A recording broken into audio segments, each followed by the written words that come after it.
কৈছিলে।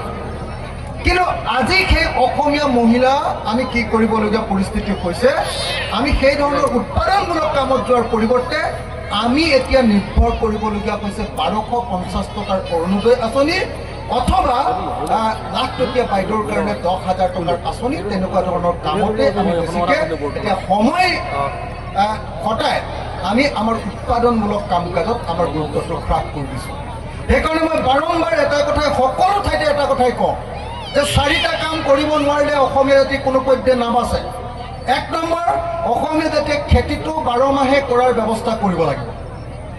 পৃথিৱীৰ কোনো দেশত এতিয়া ভেকুলীৰ বিয়া নাপাতে, আমি একমাত্ৰ অসমীয়া জাতি যি জাতিটোৱে ভেকুলীৰ বিয়া পাতি বৰষুণ দিলে মানে খেতি কৰিম বুলি ৰৈ থাকোঁ। পৃথিৱীৰ কোনো জাতিয়ে এতিয়া ভেকুলীৰ বিয়া নাপাতে।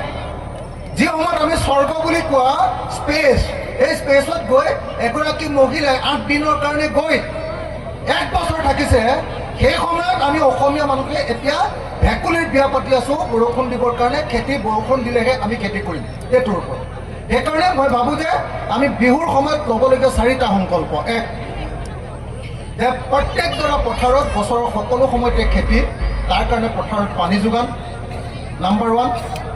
নম্বৰ 2, যিটো খেতি হ'ব সেই খেতিটোৰ পৰা যিটো উৎপাদন হ'ব সেই উৎপাদনৰ প্ৰকৃত দাম এইটো দিয়াৰ ব্যৱস্থা, তেতিয়াহে সকলোৱে খেতি কৰিব।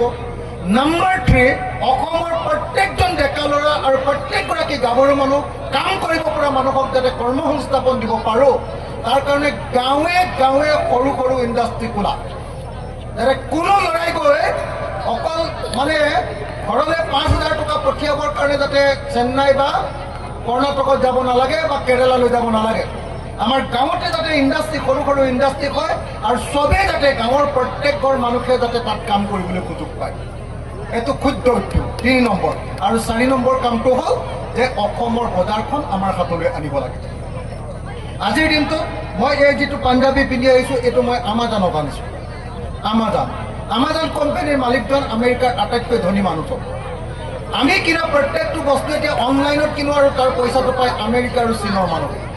এইখন আনিছোঁ মই ফ্লিপকাৰ্টত, আৰু ফ্লিপকাৰ্টত আনোতে তাৰ পইচাটো পাইছে চীনৰ মানুহে। তো আমি যদি আমাৰ গাঁৱৰ মানুহবিলাকে যদি নিজৰ বেপাৰখন নিজে কৰিব নোৱাৰোঁ, আমাৰ ডেকা ল'ৰাবিলাকে যদি বজাৰ নিজৰ হাতলৈ আনিব নোৱাৰে, আপোনালোকে দেখিব আটাইতকৈ ডাঙৰ বজাৰখন এতিয়া অনলাইনৰ বজাৰ। 2 নম্বৰ ডাঙৰ বজাৰখন এতিয়া শ্বপিং মলৰ বজাৰ। শ্বপিং মলটো কাৰ আকৌ? বিশাল মেগা মাৰ্ট, ৰিলায়েন্স ট্ৰেণ্ড মানে কি? ভাৰতবৰ্ষৰ আটাইতকৈ ধনী মানুহটো এইটো বজাৰখন তেওঁলোকৰ হাতত। 3 নম্বৰ বজাৰখন আজি মাৰোৱাৰী বনিয়াবিলাকৰ হাতত। গতিকে একদম বহু দিনৰ আগতে আমাৰ অম্বিকাগিৰি ৰায়চৌধুৰীয়ে কৈছিলে, অসমীয়া জাতি যদি ধনী হ'ব লাগে তেতিয়াহ'লে পথাৰ আৰু বজাৰ অসমীয়া মানুহৰ হাতত থাকিব লাগিব। মই ভাবোঁ যে বিহুত আমি ল'বলগীয়া শপত এই 4টাই। যে 1 নম্বৰ, আমি বছৰৰ সকলো সময়তে খেতি কৰাৰ ৰাজ্যত পৰিণত কৰি অসমৰ পথাৰত পানী যোগানৰ ব্যৱস্থা কৰি সকলো সময়তে খেতি কৰিম, নম্বৰ 1। নম্বৰ 2, পথাৰত উৎপাদিত কৰা বস্তুবিলাকৰ দাম পোৱাৰ ব্যৱস্থা কৰিম খেতিয়কৰ কাৰণে। নম্বৰ 3, অসমৰ প্ৰত্যেকজন মানুহক কাম দিব পৰাকৈ গাঁৱে গাঁৱে ক্ষুদ্ৰ উদ্যোগ প্ৰতিষ্ঠা কৰাৰ ব্যৱস্থা কৰিম। আৰু নম্বৰ 4, অসমৰ বজাৰখন অসমৰ মানুহৰ হাতলৈ আমি আকৌ কাঢ়ি আনিম, আমি আকৌ লৈ আহিম। এই 4টা সংকল্প যেতিয়ালৈকে অসমীয়া জাতিয়ে নল'ব, কেৱল অৰুণোদয়, কেৱল 10,000 টকীয়া আমাৰ লাখপতি বাইদেউৰ এই যিটো আঁচনি, সেই আঁচনিয়ে অসমীয়া মানুহক কেতিয়াও ধনী কৰিব নোৱাৰে, বা মোৰ দেউতাক 250 টকা বৃদ্ধ পেঞ্চন দি কেতিয়াও বচাব নোৱাৰে। গতিকে মই অসমৰ প্ৰত্যেকজন নাগৰিকক আজিৰ এই বিহুৰ মই সেইকাৰণে বেলেগ ভাষণ নিদিওঁ, সদায় মই এইটোকে কথা কৈ আছোঁ যে জাতিটোৱে এই 4টা কাম কৰিব লাগিব। আৰু মোৰ জীৱনৰ আটাইতকৈ ডাঙৰ সংকল্প, যেতিয়ালৈকে মই এই 4টা কাম অসমত কৰি থৈ যাব নোৱাৰিম তেতিয়ালৈকে মই নমৰোঁ। মই এনেকৈ সদায় ভাবি থাকোঁ।